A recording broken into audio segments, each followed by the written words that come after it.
Starting. All attendees are in listen-only mode. Hi, everyone, and thank you for joining us for our webinar this afternoon on how to collect feedback via your mobile application. I'm Jeannie Yegley, the Director of Marketing at Survey Analytics. Following today's presentation, we are going to have a live Q&A session, so please direct any questions in your GoToWebinar control panel. And now I'm going to go ahead and hand the mic over to Survey Analytics CEO Andrew Jeavons, and we're going to get started. Thanks. Thanks, Gina. Okay. Thanks everybody for joining. What we're going to talk about today is how to collect feedback via your mobile application. And there are a couple of contexts to this. This can be via an application, a mobile app that you already have in the field or that you're wanting to develop. And it can also be via the standard application that we provide, which is a smartphone survey application. I'm going to do a bit of an introduction about apps and consumers, a bit of an overview of why apps fail. Then we're going to touch on feedback in apps, mobile smartphone surveys, some use cases, and then feedback and questions and answers. Please feel free to either ask questions via the GoToMeeting panel that you can see at the bottom, or you can email them to us, or you could even direct them to us via Twitter, but of course that limits the length of your question. It seems strange to think that we used to live in a world 5 years ago where there really wasn't such a thing called an app. And just over 5 years ago, Apple launched the app craze when they launched the iPhones and introduced this new form of communication to consumers throughout the world. And today there are 1 million apps and increasing rapidly every day. And it's estimated to be something like a $26 billion industry. And it is a pretty amazing phenomenon that it's gone from really pretty much nothing to something that's almost the dominant, in fact, is the dominant usage of smartphones, be they iPhones or Android. But it's worth noticing that only 7% of businesses worldwide have mobile apps as of October of this year. And in very many ways, the growth of apps mirrors the growth of businesses having websites. There was a time, and I can't give you an exact year, but I'll take a stab that it would probably be something like 1987, where there were probably very few businesses worldwide who actually had websites. And I think looking back then, we've just seen the incredible growth of the web and the fact that now a website for most businesses is an absolute necessity. That kind of presence on the web is incredibly important. And I think we're going to see exactly the same thing when it comes to apps. That is, businesses will need an app. And of course, with websites, we've seen the fact that it's gone from very large businesses, large Fortune 500 companies having app websites. Now, you know, the corner store has a website. And I suspect we'll see the same kind of phenomenon with apps as the next 5 to 10 years go on. But given the already incredible growth of apps, it's very possible that that growth to where we have relatively small businesses having their own apps is not going to be too much time at all. We believe that apps are the future, and we also believe that they're the future of communication with consumers. There's a good quote here from Guillaume, Mobilized 2013. A mobile phone has sensors and location to deliver a type of contextual experience that a desktop application never could. And the key part about this is that we are now able to carry around these very powerful computers that we call smartphones. Why they're called phones, as we'll see in a little bit, doesn't seem particularly meaningful anymore, that really have a great deal of computing power, have increasing capabilities in terms of the kinds of data they can collect, video, sound, pictures. There are all sorts of sensors within them, and the sensors are only expanding. And this is something that we've really never had before. Even when we had laptop computers, they were never always on when we were carrying them. An interesting statistic here from the Harvard Business Review says that on average, 82% of the time people are using their mobiles or smartphones, they're using apps. It also says that 18% of the time is with web browsers. Now, if you add those numbers up, it appears that nobody spends any time talking on the phone again. Maybe they class the phone as just an app for the smartphone. But it does point out that the majority of interaction on smartphones seems to be with apps. It's apps, or it's text messaging, or it's speaking. Personally, I find it kind of hard to browse effectively with a web browser, although of course, people do it or use mapping applications. But there is no reason to suspect that these statistics will change significantly in the coming years. And what it points to is that the smartphones, these personal computers that we have now, are really engines for apps of every sort. We know the range of apps you get, from doing your banking to, if you're a teenager, something like Snapchat. On the other side, we also see that apps have a retention rate of 31% after their first day, dropping to 15% after 7 days. These numbers are from an article by TechCrunch. TechCrunch actually doesn't say what they define by retention rate. They're not telling us that the apps are deleted. They speak as if perhaps this is people using them. Maybe that an app is 31% the first day, then it just drops dramatically, the usage. But it's clear then that we have a lot of apps, so a lot of apps are available, but of course we have a relatively small population of apps that we use all the time. I'm sure we all look on our smartphones and see that there are a huge number of apps that we use very occasionally or not at all after we've downloaded them.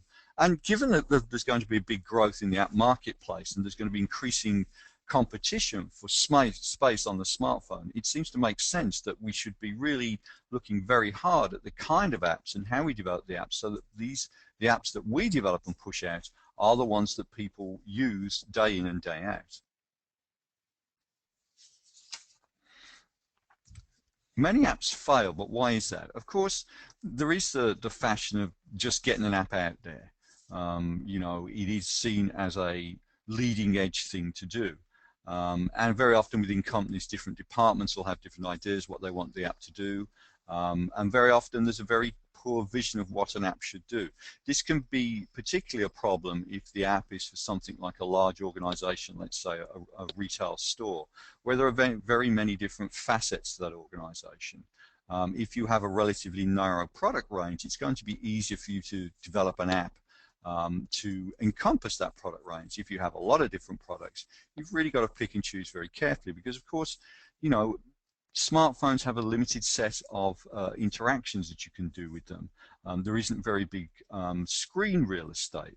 We're unlikely to see smartphones, even with the trend of these things called phablets, which seem to be a cross between a smartphone and a tablet, that the screens are relatively small. You can't cram a lot of information onto there, so you've got to be careful what you put on. So at the moment, I think we're seeing a lot of apps that are just being put out there as something to do. This is going to have to change if we're going to get people to keep using them day in, day out. This e-consultancy quote is pretty good, pointing out that there is a disconnect between marketing and technology. Many third-party developers, are really anxious to take on jobs to build an app, but there are serious doubts of how useful the app will be. 36% of marketers said IT deliverables fall short of the desired outcome, and 46% of IT executives says marketing does not provide an adequate level of detail to meet business requirements. It has to be said that this is probably an age-old litany, in that going back to days before the web, it was probably clear that this happened even for software that was written for general usage or sale, in that what was wound up being developed by development wasn't perceived as useful, and that in turn reproduced itself within the context of websites, that very often what was produced by IT wasn't perceived as useful. And IT will always push back and say, well, you didn't specify it correctly. And we're simply seeing the same thing happening again with apps. This doesn't mean that we have to accept it, but it means that we are seeing the same problem. A lot of apps are built because the creator thinks it's a great idea, and indeed it might be a very good idea. It's hard to argue with the likes of Instagram and Snapchat and all those other lovely apps we've got, weather apps, the gaming apps, that there is no market for them.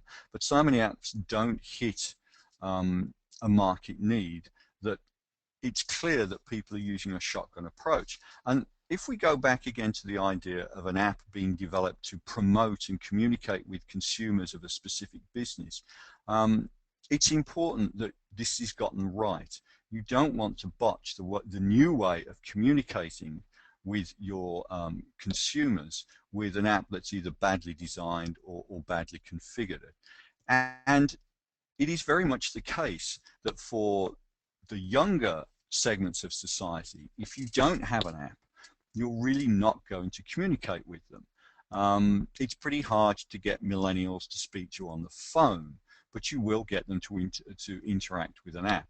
And going forwards, as obviously populations grow older, applications are a critical way of communicating with your consumers and your future customers.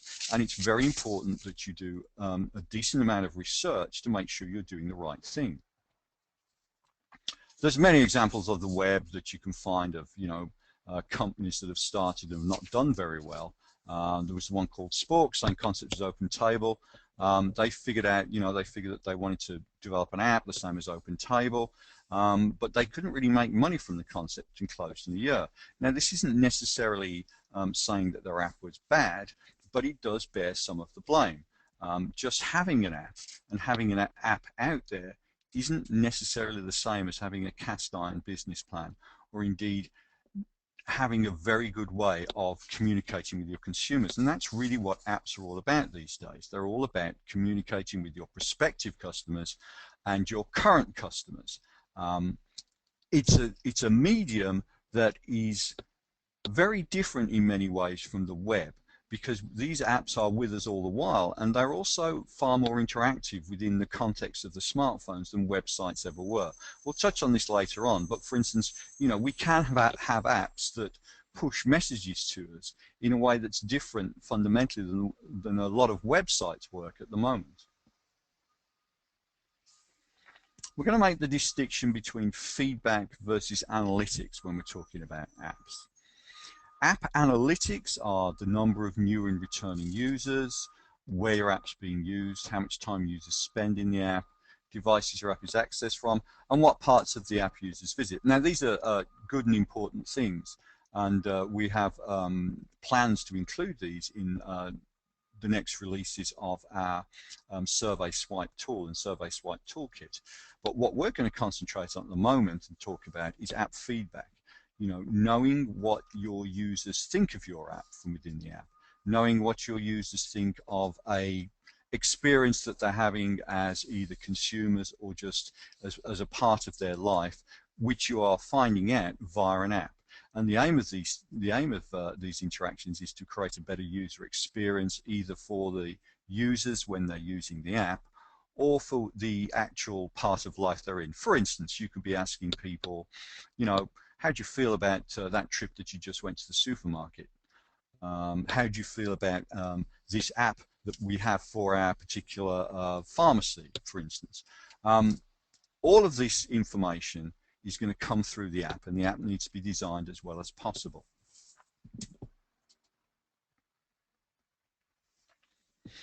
What we can now do with smartphones is radically different than the past in terms of what we could do with a website. We can know where people are, and I think this is one of the big revolutions that's going on both in marketing and in consumer feedback, is that we can not only push messages to people based on where they are, but we can also ask them about experiences they're having when they're in a certain location. And I go back to my example of asking people surveys about what they think of the pharmacy. We can set up something called a geofencing trigger, which means that we can start to ask people questions on their smartphones when they get to a particular location. We can also find out where people are over a period of time. The implication here is that people don't have to recall things. The standard way of conducting consumer surveys is to ask somebody after the event what they thought of something. And there's a whole literature about how unreliable recall can be. If you look at the literature about eyewitness testimony, which is often thought of more to do with criminal matters, there is a great deal of literature showing just how fragile people's recollections are. The other thing, as I mentioned, we can do is location tracking, and this enables us to get better metrics on what people are saying they did. You know, we can ask people how often they went to the store or went to the post office or where they traveled to. But again, recall is fragile. With apps and with suitable permission, and I'll just touch on that now, we can find this information out. Of course, all this information, this passive data about location, has to be collected on the basis of consent. There is a process within our applications where you do agree to a term of service which implies tracking. This is no more radical than having cookies thrown down by web browsers which track where you were, and on a smartphone application it's the same kind of principle. And it's interesting from some research we've done that when you talk to millennials in particular, they will tell you that they want a lot of information to be private, but if you ask them if they would give up that information if they were paid for it, and they're usually pretty willing to do that.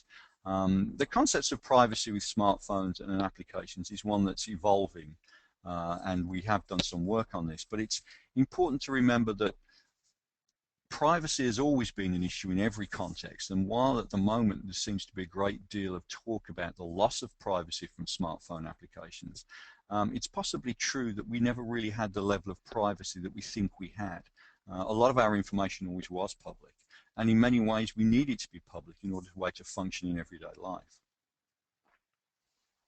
I'm going to talk a little bit now about the software that Survey Analytics provides to help with these processes of both evaluating your current apps and getting feedback about user experience. Survey Analytics is what we term an enterprise research platform. We have a whole suite of tools that are all to do with generating, fielding, and analyzing and collecting data on mobile devices and the web. We have a range of a software product called Survey Pocket, which is designed to work on tablets such as Nexus and iPads. That provides the ability to work on or offline. We've had people collecting data in parts of Africa, going back to their hotel and uploading the data to central servers that are based in the USA, and enabling executives in the USA to have, you know, feedback from a survey halfway across the world within hours. Survey Swipe, which is our smartphone application, which I'll talk about a little bit later on. Second Prism, which is a tablet-based data interaction and visualization system, so you can use the touchscreen capabilities of a tablet to really dig down in your data more. And Life Metrics, which is a module that enables us to collect all sorts of passive data, like location, as I spoke about, like movement data, and also enables us to see what apps sometimes are installed on people's smartphones and the apps that they are using. And we also have something called panel management software, and this is the idea of developing your own community of people that you can interact with and that you can repeatedly question and gain a lot of insight into their behavior over time. Some of our clients, it ranges from small research companies to companies like Zynga, Microsoft, Liberty Mutual. We've pretty much worked with people from the entire range of industry, from glass manufacturers to insurance to games to sports equipment. And we found it very exciting watching how many of these industries that previously may not have had much interest in high technology are really beginning to see the value of applications and this kind of mechanism for getting feedback from their customers and prospects. So our product that we're really focusing on today is called the Survey Swipe Software Development Kit. Now, for you non-technical people, what that really means is that it's a piece of software that you can plug into your existing mobile application, and it allows your business to collect feedback, conduct surveys, and take advantage of all the functionality of the Survey Swipe application that we also sell. The Survey Swipe application is a straight smartphone app which you can either use the way it comes out of the box, or you can have it as we call white labeled, so that it's made to look like your application, and that is a straight survey application. The SDK is taking that application and repackaging it so that you can put it in your application, and if you like, hide it in the background until it's needed. And it is really cost effective. We have, you know, decades of man-year experience in developing this kind of software that you can now leverage without having to put a lot of development effort in to developing your own embedded survey system in your application. As we mentioned, Survey Swipe is designed to do surveys on smartphones, location-based, passive data collection, and it also integrates with loyalty programs if you need to do that. So it's pretty comprehensive and is actually, you know, in use all over the world. We have over 50 question types, and this is important to note. There are solutions out there that have a couple of question types, but really users and consumers' experiences are pretty rich, and you really need different question types to collect that kind of experience effectively. We can set up user profiles. You can push news out to the applications. As you said, geofencing. You can push notifications telling people that you really want them to take a survey now. You know, it could be on a particular day or a particular evening. You want to find out something about people, and you can push out a survey and get that information immediately. There is also a points and rewards system where you can reward people for their interactions with the survey system, and you can set up your own as well if you want that. And it's all really designed to make it as seamlessly as possible to get data from your consumers.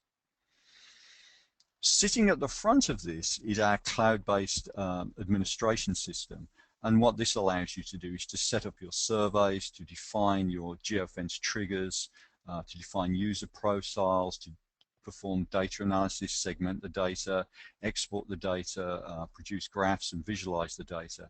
And that's all done via one web-based application. There's no software that you need to install. So it means that you can be up and running very quickly, and it's really very easy to use. We define ourselves as what we term a DIY software vendor, do it yourself. Therefore, the implication is that with very little training, you're able to write surveys, send them out to mobile devices, and get the information back without any great overhead of a third-party agency. An example of how our main app is being used, to give you an idea of some of the capability, is the OUTSMART Flu app. This is a white label version of Survey Swipe, designed to track flu activity at the University of Wisconsin-Madison. And it's interesting to note that the CDC spends a lot of time and money tracking flu outbreaks. And on university campuses, of course, this is an ideal place for flu to propagate. You've got a bunch of people squeezed together all the time, and you know, the universities are very keen to catch any information they can as soon as possible about where flu is starting to break out in the student population. They're using the app and a concept of crowdsourcing to report and share flu activity faster and more accurate than Google or the CDC. You may have seen in recent years that Google have published data about what kind of searches people are making on the web, and it's been found that people obviously start searching for flu symptoms when, predictably, they're having the flu. And by looking where those symptoms are being searched from on Google, you can get a pretty good idea of if there's a flu outbreak there or not. The idea of OUTSMART Flu is that the students can report immediately anybody who has flu who may be near them, or the fact that they have flu symptoms.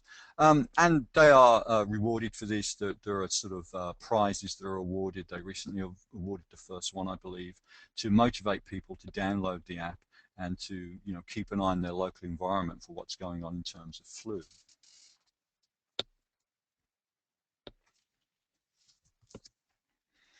I'll just skip past that one. It's not only the fact that they can identify flu symptoms, we can also push out any other surveys, and it may be, you know, surveys asking questions about the local environment, availability of services, anything like that. So you're not just limited to one type of survey. And they also receive additional points for referring friends to the application. This is, and this is no pun, an important viral mechanism for spreading applications around. It can be challenging to motivate people to download apps. And having your friends suggest that you do this is often more motivating than a straight, $500 prize. Personally, I find the prospect of $500 more appealing than the friend thing, but hey, we're all different. Another example is a company called Opinion IT, and they use Survey Swipe, badged as their own panel, to get a general range of user opinions on products and services by using, as I said, a white label version of Survey Swipe. They can use all the facilities, do any kind of server that they want to do, and this is a great way of getting general information from a user community. It could be your community of customers. You could have a loyalty program. You could use those. You could have people who've just signed up to go in the store to receive surveys. And in general, people are motivated to do this via rewards that are available. We also have something called an API, which really means that we can integrate both with reward systems, such as something called GiveTango, but it also means that the data that you collect can be automatically downloaded into your internal systems for use by any analyst that you have.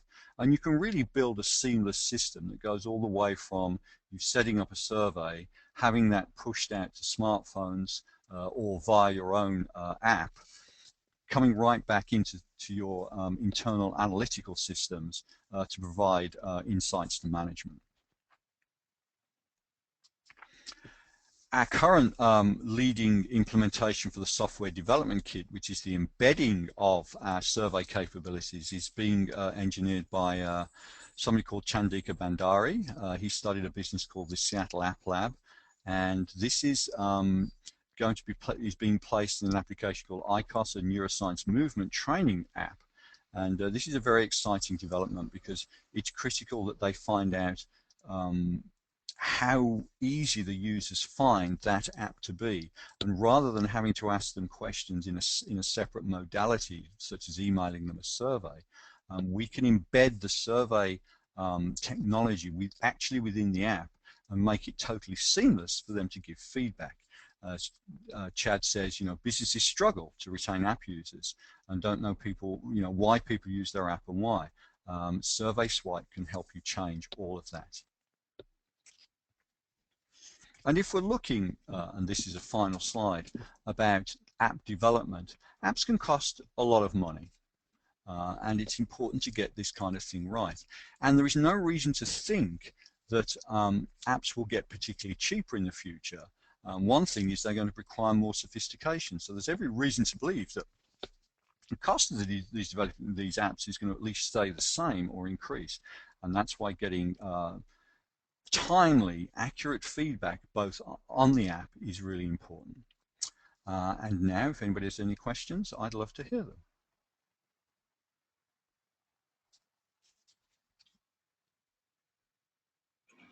Hi, Gina. Hi there. Does anyone have any questions for Andrew?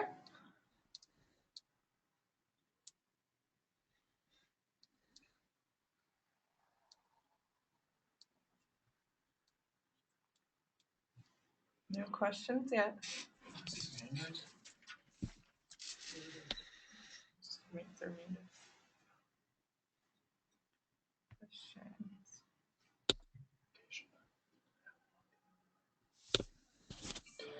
We have one question, Andrew. This is about implementation. How long would this typically take to implement? Really, I'd say, putting my finger in the air, I mean, it often depends on the app and how you integrate it, but it's a matter of days rather than weeks or months to plug this kind of thing in. These kinds of software development kits are very common for all sorts of functions, so it's not something that's going to take a huge amount of time to get going. And Seattle App Labs will provide you with assistance should you require that on a paid basis. Okay. And of course, there's full support and documentation from us as well. The next question is, what kind of question types do you support? And I'm going to go ahead and call in Greg Bender, who is the mobile product manager, to answer this. That's a good idea.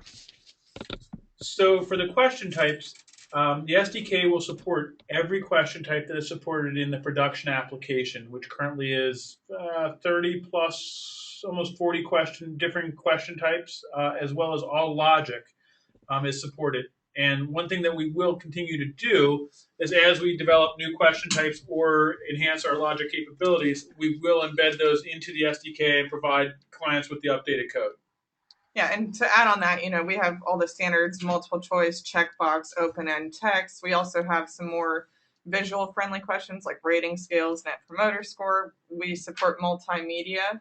You can capture image, audio, and video, which is a very good standpoint to collect some different types of data. I believe the active list of question types is available on the SurveySwipe website, which is surveyswipe.com. Let's point out. The next question is, when is the best time to show a survey? Can it be shown directly after performing a task or after closing the application? You could show the survey when you are in the process of closing down the application, that's true. Although it seems to be that most people don't really close apps, they kind of shift away and do something else. You can also show them at the point of or after they've performed a certain operation. All that's under your control from within your app. You can then call our module to ask questions. That's correct. Let's see. Can this app be used to send information back to a centralized database in the case of collection customer application form information? Yes, that could be done.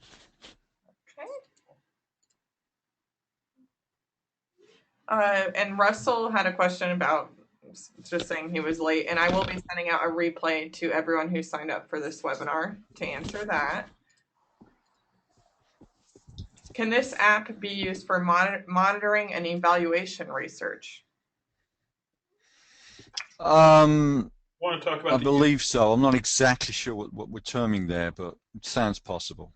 I'd want to discuss the use case in more detail before I said a definitive yes or no. All right, any more questions at this time?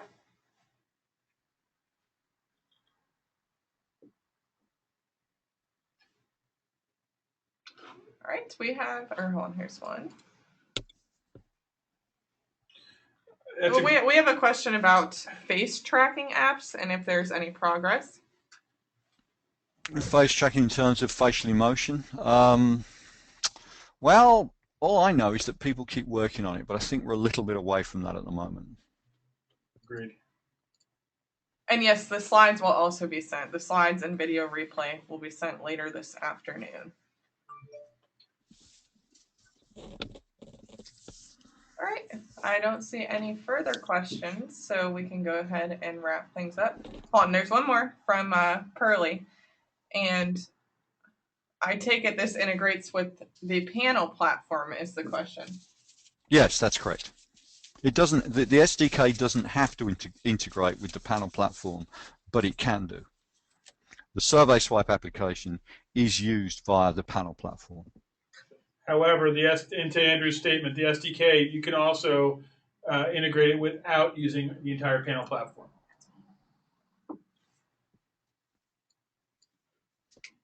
Okay. All right, let's go ahead and wrap this up. Thank you for joining us this afternoon. And if you have any further questions, our contact information is listed right on the screen. Feel free to email us, inquire online, or give us a call. You can also direct any questions to us on Twitter. We are at Survey Analytics. And thank you again. We look forward to you joining us in the future for future webinars as well. Thanks, everybody. Bye.